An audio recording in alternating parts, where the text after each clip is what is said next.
सत श्री अकाल जी। मैं आस करदा तुसीं सारे चढ़दी कला च होवोगे। कुछ घटनावां वापरियां, उन्हां घटनावां नूं लैके बड़ी चर्चा हुई, सो उसे बारे आपां गलबात करनी है। मैं रूबरू होया। पहली गल तां ये गल क्लीयर कर दईए आपां, साडे सारे पंजाब दे, हरियाणा दे होर पासे जिहड़े साडे बंदे किसानी संघर्ष च बैठे आ, उन्हां नूं भी असीं किसानी संघर्ष दे नाल आ, किसानी संघर्ष दे नाल सी ते रहांगे भी। इसलिए इस गल नूं अज दी जिहड़ी घटना सवेरे वापरी आ, जो निहंग ਸਿੰਘਾਂ ने एक गुरु साहब की बेअदबी करन आए व्यक्ति नूं सौदा लाया, उस बारे गल करनी, उस गल नूं किस संदर्भ च देखना, ये गल साडे लई वाचनी बड़ी जरूरी आ। साडे जिहड़े आगू आ, बजुर्ग आ, उन्हां नूं मेरी बेनती आ भी 26 नवंबर नूं भी यही बेनती सी, 26 जनवरी नूं भी यही बेनती सी, ते अज भी यही बेनती आ भी तुसीं साडे आगू हो, तुसीं सत्कारयोग हो, तुसीं साडे बजुर्ग हो, ते असीं तुहाडे नाल आ, हमेशा तुहाडे नाल आ, तुहाडे बच्चे आ, तुहाडे सोल्जर आ, ते संघर्ष दे नाल भी खड़े आ। पर कदे कदे गल्लां तुहानूं भी समझणियां चाहीदियां, वो गल्लां समझणियां बहुत जरूरी आ भी 26 नवंबर नूं जदों बैरीकेड तोड़े आपां इसे संघर्ष च, उहदे तुसीं कहा जिहड़े बैरीकेड तोड़ के गए आ, वो साडे बंदे नहीं आ। 26 जनवरी नूं जदों लोकां दा वहन लाल किले वाल नूं आपे वह तुरिया, ते जिहड़े उत्थे बंदे पहुंचे तुसीं ये कहा वो साडे बंदे नहीं आ। हुण 1 साल तो वध समा हो गया, निहंग सिंह जथेबंदियां थोड़े कोले उत्थे पहरा दे रहीआं। जदों 26 जनवरी नूं कुछ सरकार दे गुंडे आके साडे मोर्चे ते हमला करदे आ ते सामने हिक डा के खड़ जांदे आ, उन्हां निहंग सिंह जथेबंदियां नूं अज तुसीं ये कहता भी वो थोड़े बंदे नहीं आ। सो बजुर्गो, गल ये आ जे वो थोड़े बंदे नहीं तां किहदे बंदे आ, किहदी खातर उत्थे असीं बैठे रहे, हुण वो बंदे बैठे रहे या होर जिहड़े उत्थे बंदे वो बैठे आ, उन्हां च एक रोह भी आ, गुस्सा भी आ, ते आपदे हक लैण खातर बैठे आ। पर फिर भी पंजाब च रहण वाले हर सिख नूं, हर उत्थों दे बंदिआं नूं, हरियाणे दे बंदिआं नूं, यूपी दे बंदिआं नूं मेरा एक ये अर्जी ला लो या हथ जोड़ के बेनती है भी तुसीं ना ही आगूआं तो पासे होयो ते ना संघर्ष तो पासे होयो। आपां किसानी संघर्ष दे नाल भी आ, आपां आगूआं दे नाल भी आ, पर कुछ गल्लां नूं समझना साडे लई बड़ी जरूरत इस वेले बनी हुई आ। वो इस करके क्योंकि एक गल बड़ी वड्डे पੱਧਰ ते प्रचारी जा रही आ भी उन्हां ने कानून नूं हत्थ च लिया। जदों कानून इन्ना पक्षपाती हो जाए भी पिछले 5 सालों तो लगातार श्री गुरु ग्रंथ साहब की बेअदबी की जा रही है, तो कानून ये कह के उन्होंने बंदियां नूं छड्ड दिंदा भी उन्होंने दिमागी गड़बड़ सी, वो दिमागी तौर पर कमज़ोर सी, ते उन्होंने नूं छड्ड दिते गए। ये तो वो गल हुई भी कोई अन्ना ते उन्हें जदों विन के तीर मारिया तो हर बार निशाने च लग्या जाके, भी हर बार निशाने च नहीं लगता हुंदा, हर बार कोई दिमागी तौर पर परेशान बंदा आके ते उन्होंने श्री गुरु ग्रंथ साहब का ही निरादर करना सोचदा। फिर ये 5 सालों तो सानू किवें लगातार प्रवोक कर रहे आ। असी कानून कोले अर्जियां दे के आपदियां शिकायतां करके थक गए, पर सानू इंसाफ नहीं मिलिया। उस तरह जिस तरह सानू पुराने साडे नाल होई बेइंसाफी का इंसाफ नहीं मिलिया। सो जदों कानून पक्षपाती हो जाए उदों कानून हत्थ च लेना पैंदा हुंदा। ये इतिहास दियां बहुत घटनावां इहदी गवाही भरदियां। जदों मदन लाल ढींगरा ने कानून हत्थ च लिया सी, फिर वो भी गलत सी। जदों शहीद उधम सिंह ने कानून हत्थ च लिया सी, फिर वो भी गलत सी। जदों भगत सिंह ने, जिहदी गल आपां किसानी संघर्ष बैठे करदे आ भी इनकलाब भगत सिंह ने लिया, फिर सरदार भगत सिंह भी गलत सी। जदों जिंदे ते सुखे ने कानून हत्थ च लिया सी, फिर वो भी गलत सी। ते जदों ਸਾਡੇ ਜਥੇਦਾਰ ਰਣਜੀਤ ਸਿੰਘ ਨੇ ਕਾਨੂੰਨ ਹੱਥ 'ਚ ਲਿਆ ਸੀ, ਉਹ ਵੀ ਗਲਤ ਸੀ। ਉਹਨਾਂ ਤੋਂ ਵੀ ਪੁੱਛ ਲਓ ਵੀ ਕਾਨੂੰਨ ਕਿਉਂ ਹੱਥ 'ਚ ਲੈਣਾ ਪੈ ਗਿਆ। ਹੁਣ ਇਸ ਗੱਲ ਨੂੰ ਜੇ ਆਪਾਂ ਇਹ ਕਹੀਏ ਵੀ ਕਾਨੂੰਨ ਹੱਥ 'ਚ ਲਿਆ, ਤੇ ਆਪਣੇ ਹੁਣੇ ਹੀ ਲਖੀਮਪੁਰ ਖੇੜੀ 'ਚ ਜਦੋਂ ਸਾਡੇ ਬੰਦਿਆਂ ਨੂੰ ਦਗੜ ਕੇ ਕਤਲੇਆਮ ਕਰਤਾ, ਤੇ ਉੱਥੇ ਰੋਜ਼ ਆਏ ਸਾਡੇ ਬੰਦਿਆਂ ਨੇ 2 ਬੀਜੇਪੀ ਦੇ ਬੰਦੇ ਮਾਰਤੇ, ਫਿਰ ਤਾਂ ਅਸੀਂ ਵੀ ਕਾਨੂੰਨ ਹੱਥ 'ਚ ਲੈ ਲਿਆ, ਫਿਰ ਆਪਾਂ ਵੀ ਗਲਤ ਆ।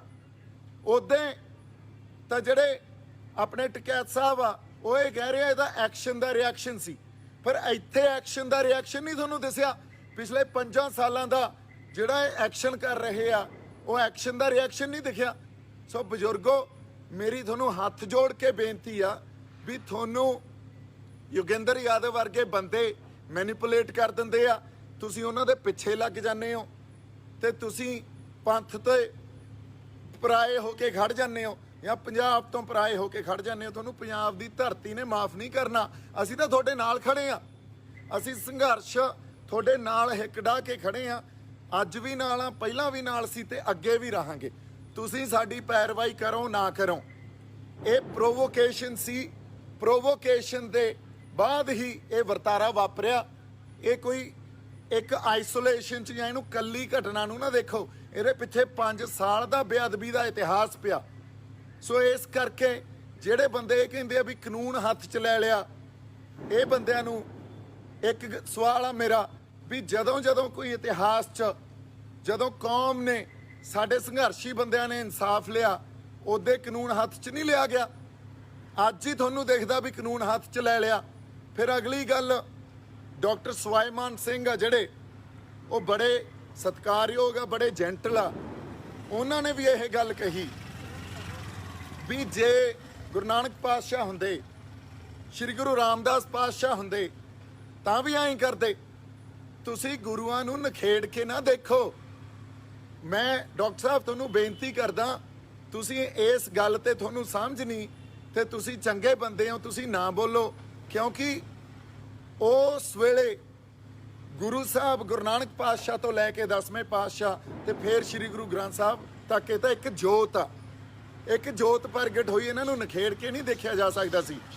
ਜੋ ਗੁਰੂ ਨਾਨਕ ਸਾਹਿਬ ਵੇਲੇ ਗੁਰੂ ਨਾਨਕ ਸਾਹਿਬ ਨੂੰ ਜ਼ਰੂਰਤ ਸੀ, ਜਾਂ ਉਸ ਵੇਲੇ ਉਹ ਇਲਹਾਮ ਸੀ ਉਹਨਾਂ ਨੂੰ, ਉਦੋਂ ਉਹਨਾਂ ਨੇ ਉਹ ਕੀਤਾ। ਜੋ 10ਵੇਂ ਪਾਤਸ਼ਾਹ ਵੇਲੇ ਇੱਕ ਜ਼ਰੂਰਤ ਸੀ ਸਮਾਜ ਦੀ, ਉਦੋਂ ਉਹਨਾਂ ਨੇ ਉਹ ਕੀਤਾ। ਸੋ ਇਸ ਕਰਕੇ ਉਹ ਇੱਕ ਇਲਹਾਮ, ਇੱਕ ਰੱਬੀ ਜਿਹੜੀ ਗੱਲ ਆ, ਉਹਨੂੰ ਸਾਡੇ ਲਈ ਸਮਝਣਾ, ਇਸ ਤਰ੍ਹਾਂ ਨਖੇੜ ਕੇ ਦੇਖਣਾ ਬਹੁਤ ਔਖਾ। ਫਿਰ ਤਾਂ ਜਦੋਂ ਭਾਈ ਬਿਧੀ ਚੰਦ ਨੇ 5ਵੇਂ ਪਾਤਸ਼ਾਹ ਵੇਲੇ, ਉਹਨਾਂ ਨੇ ਤਾਂ ਬਹੁਤ ਸ਼ਾਂਤਮਈ ਸ਼ਹਾਦਤ ਦਿੱਤੀ ਆ। ਕਿਸੇ ਨੇ ਜਦੋਂ ਗੁਰੂ ਸਾਹਿਬ ਦੇ ਬਾਰੇ ਮੰਦਾ ਬੋਲਿਆ ਤੇ ਭਾਈ ਬਿਧੀ ਚੰਦ ਨੇ ਟੋਟੇ ਕਰਕੇ ਉਹਦੇ ਨਹਿਰ 'ਚ ਸਿੱਟਤਾ ਸੀ। ਫਿਰ ਤਾਂ ਉਹ ਵੀ ਕਾਨੂੰਨ ਹੱਥ 'ਚ ਲੈਣ ਵਾਲੀ ਗੱਲ ਸੀ। ਇਸ ਲਈ ਜਦੋਂ ਅਸੀਂ ਗੁਰੂਆਂ ਨੂੰ ਨਖੇੜ ਕੇ ਦੇਖਦੇ ਆ ਤੇ ਫਿਰ ਇੱਕ ਜੋਤ ਦੀ ਸਾਨੂੰ ਸਮਝ ਨਹੀਂ ਆਉਂਦੀ, ਤੇ ਅਸੀਂ ਇੱਕ ਬਿਰਤਾਂਤ ਪੈਦਾ ਕਰ ਦਿੰਦੇ ਆ ਵੀ ਗੁਰੂ ਨਾਨਕ ਸਾਹਿਬ ਐਂ ਨਹੀਂ ਕਰ ਸਕਦੇ ਸੀ, ਪਰ ਹੋ ਸਕਦਾ 10ਵੇਂ ਪਾਤਸ਼ਾਹ ਐਂ ਕਰਦੇ। ਇਹ ਬਹੁਤ ਗਲਤ ਗੱਲ ਆ। ਅਗਲੀ ਗੱਲ, ਜਿਹੜੇ ਕੁਝ ਬੰਦੇ ਇਹ ਗੱਲ ਕਹਿ ਰਹੇ ਆ ਵੀ ਇਹ ਤਾਂ ਨਿਹੰਗ ਸਿੰਘ ਜਥੇਬੰਦੀਆਂ ਦੇ ਨਾਲ ਹੀ ਰਹਿੰਦਾ ਸੀ ਤੇ ਉਹਨਾਂ ਦੇ ਆਪਸ 'ਚ ਕੋਈ ਰੌਲਾ ਸੀ, ਉਹਨਾਂ ਨੇ ਇਹਨੂੰ ਮਾਰ ਕੇ ਤੇ ਬੇਅਦਬੀ ਦਾ ਬਹਾਨਾ ਕਰਤਾ। ਵੀ ਪਿਛਲੇ 5 ਸਾਲਾਂ 'ਚ ਤਾਂ ਅੱਜ ਤੱਕ ਇਹੋ ਜਿਹਾ ਬਹਾਨਾ ਅਸੀਂ ਕੀਤਾ ਨਹੀਂ ਕਦੇ। ਤੁਸੀਂ ਖਾਲਸਾ ਪੰਥ ਦਾ ਇਨਸਾਫ ਕੀਤਾ, ਇਸ ਤਰ੍ਹਾਂ ਨਾ ਮੰਨੋ। ਖਾਲਸਾ ਪੰਥ ਲਈ ਗੁਰੂ ਦੀ ਕੀ ਜਗ੍ਹਾ, ਇਹਨੂੰ ਸਮਝੋ। ਜੇ ਤੁਹਾਨੂੰ ਹਜੇ ਤੱਕ ਇਹਨਾਂ ਫਲਸਫਿਆਂ ਦੀ ਸਮਝ ਹੀ ਨਹੀਂ ਆ, ਫਿਰ ਤੁਹਾਨੂੰ ਬੋਲਣ ਦਾ ਕੋਈ ਹੱਕ ਨਹੀਂ ਇਸ ਗੱਲ ਤੇ। ਜੇ ਬੰਦੇ ਨੂੰ ਮਾਰਨਾ ਹੀ ਸੀ ਤਾਂ ਹੋਰ ਬਹੁਤ 100 ਤਰੀਕੇ ਹੁੰਦੇ ਆ। ਵੀ ਸਰਕਾਰ ਦਾ ਭੇਜਿਆ ਸੀ ਤੇ ਅਸੀਂ ਕਰਤਾ, ਲਾਤਾ ਸੌਦਾ। ਗੁਰੂ ਦੇ ਉੱਤੇ ਕੋਈ ਸਵਾਲ ਕਰਦਾ ਤੇ ਗੁਰੂ ਦੇ ਉੱਤੇ ਖਾਲਸਾ ਪੰਥ ਦੀ ਸ਼ਰਧਾ ਕੀ ਆ, ਗੁਰੂ ਲਈ ਉਹ ਕੀ ਕਰ ਸਕਦੇ ਆ, ਇਸ ਗੱਲ ਨੂੰ ਸਮਝੋ। ਤੁਹਾਡੇ ਲਈ ਆਰਥਿਕ ਮਸਲੇ ਵੱਡੇ ਹੋਣੇ ਆ, ਉਹਨਾਂ ਲਈ ਧਰਮ ਤੇ ਧਰਮ ਦੀ ਹੋਂਦ ਬਹੁਤ ਵੱਡੀ ਆ। ਸੋ ਇਸ ਕਰਕੇ ਬੰਦਿਆਂ ਨੂੰ ਸਮਝੋ, ਕੌਮਾਂ ਦੇ ਫਲਸਫਿਆਂ ਨੂੰ ਸਮਝੋ, ਤੇ ਉਸ ਆਧਾਰ ਤੇ ਅਸੀਂ ਕੋਈ ਅੱਗੇ ਆਪਦੀ ਗੱਲ ਲੈ ਕੇ ਜਾਈਏ, ਕੋਈ ਬਿਰਤਾਂਤ ਸਿਰਜੀਏ। ਇਸ ਲਈ ਮੇਰਾ ਸਵਾਲ ਉਹੀ ਆ ਵੀ ਫੇਰ ਤਾਂ ਸਾਡੇ ਆਜ਼ਾਦੀ ਦੇ ਸੰਘਰਸ਼ 'ਚ ਜਿੰਨੇ ਬੰਦਿਆਂ ਨੇ ਸੰਘਰਸ਼ ਕੀਤਾ, ਉਹਨਾਂ ਨੇ ਸੰਘਰਸ਼ ਜਿਹੜਾ ਕੀਤਾ ਉਹ ਕਾਨੂੰਨ ਹੱਥ 'ਚ ਹੀ ਲਏ ਸੀ। ਉਦੋਂ ਅੰਗਰੇਜ਼ਾਂ ਦੇ ਖਿਲਾਫ ਅਸੀਂ ਕਾਨੂੰਨ ਹੱਥ 'ਚ ਹੀ ਲੈਂਦੇ ਰਹੇ ਹਾਂ। ਤੁਸੀਂ ਕੁਝ ਦਿਨ ਪਹਿਲਾਂ ਇਹ ਗੱਲ ਕਹਿ ਕੇ ਹਟੇ ਹੋ ਵੀ ਅਸੀਂ ਨਲੂਏ ਦੇ ਵਾਰਸ ਹਾਂ, ਤੇ ਫਿਰ ਜੇ ਸਰਦਾਰ ਹਰੀ ਸਿੰਘ ਨਲੂਆ ਹੁੰਦੇ ਉਹ ਕੀ ਕਰਦੇ ਇਹ ਸਾਨੂੰ ਦੱਸਣ ਦੀ ਜ਼ਰੂਰਤ ਨਹੀਂ। ਇਸ ਲਈ ਇੱਥੇ ਵਿਕਟਮ ਕੌਣ ਆ ਤੇ ਇੱਥੇ ਕਲਪਰੇਟ ਕੌਣ ਆ, ਇਸ ਗੱਲ ਨੂੰ ਪਛਾਣੋ। ਇੱਥੇ ਡਿਸਟਿੰਕਸ਼ਨ ਥੋੜੀ ਜਿਹੀ ਇਹਦੇ 'ਚ ਲੈ ਕੇ ਆਓ।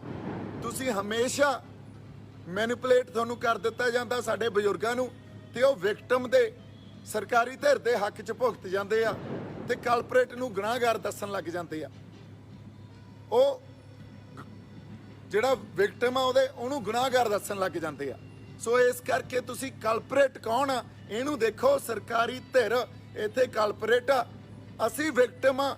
ਤੇ ਜਦੋਂ ਪੱਖਪਾਤੀ ਕਾਨੂੰਨ ਇਸ ਚਰਮ ਸੀਮਾ ਤੱਕ ਚਲਾ ਜਾਵੇ ਵੀ ਅੱਜ ਤੱਕ ਇੱਕ ਵੀ ਇਨਸਾਫ ਨਾ ਮਿਲਿਆ, ਫਿਰ ਖਾਲਸਾ ਪੰਥ ਨੇ ਆਪਦਾ ਕਰਤਾ ਇਨਸਾਫ। ਅਸੀਂ ਉਸ ਜਿਹੜੇ ਨਿਹੰਗ ਸਿੰਘ ਜਥੇਬੰਦੀਆਂ ਦੇ ਨਾਲ ਖੜ ਕੇ ਉਹਨਾਂ ਨੂੰ ਇਨਸਾਫ ਵੀ ਦਿਵਾਵਾਂਗੇ, ਉਹਨਾਂ ਖਾਤਰ ਕਾਨੂੰਨ ਦੀ ਲੜਾਈ ਵੀ ਲੜਾਂਗੇ, ਤੇ ਜੋ ਕੋਈ ਖਰਚਾ ਪਾਣੀ ਦੀ ਜ਼ਰੂਰਤ ਹੋਈ, ਕਾਨੂੰਨੀ ਸਹਾਇਤਾ ਦੀ ਜ਼ਰੂਰਤ ਹੋਈ, ਉਹ ਵੀ ਕਰਾਂਗੇ। ਤੇ ਨਾਲ ਅਸੀਂ ਕਿਸਾਨ ਆਗੂਆਂ ਨੂੰ ਵੀ ਬੇਨਤੀ ਕਰਦੇ ਹਾਂ, ਤੁਹਾਡੇ ਨਾਲ ਆ। ਸਾਡੀ ਬੇਨਤੀ ਲੋਕਾਂ ਨੂੰ ਵੀ ਆ ਵੀ ਇਹਨਾਂ ਦੀ ਮਜਬੂਰੀ ਆ, ਇਹ ਸਮਝੋ। ਇਹ ਜੋ ਸਟੈਂਡ ਅੱਜ ਅਸੀਂ ਐਕਸਪੈਕਟ ਕਰਦੇ ਹਾਂ ਉਹ ਨਹੀਂ ਲੈ ਸਕਦੇ। ਇਹਨਾਂ ਦੇ ਉੱਤੇ ਵੀ ਬਹੁਤ ਵੱਡਾ ਪ੍ਰੈਸ਼ਰ ਆ, ਇਹਨੂੰ ਸਮਝ ਕੇ ਇਹ ਜਿਵੇਂ ਵੀ ਆ, ਇਹਨਾਂ ਕੋਲੇ ਇੰਨੀ ਕੀ ਸਮਰੱਥਾ, ਇਹਨਾਂ ਨੇ 3 ਕਾਨੂੰਨਾਂ ਦੀ ਲੜਾਈ ਲੜ ਰਹੇ ਆ। ਇੰਨੀਆਂ ਕੁ ਬੇਨਤੀਆਂ ਮੈਂ ਕਰਨੀਆਂ ਸੀ। ਮੇਰੇ ਵੱਲੋਂ ਬਹੁਤ ਸਾਰਾ ਪਿਆਰ ਸਤਿਕਾਰ। ਜਿਉਂਦੇ ਵਸਦੇ ਰਹੋ। ਸਤਿ ਸ਼੍ਰੀ ਅਕਾਲ ਜੀ।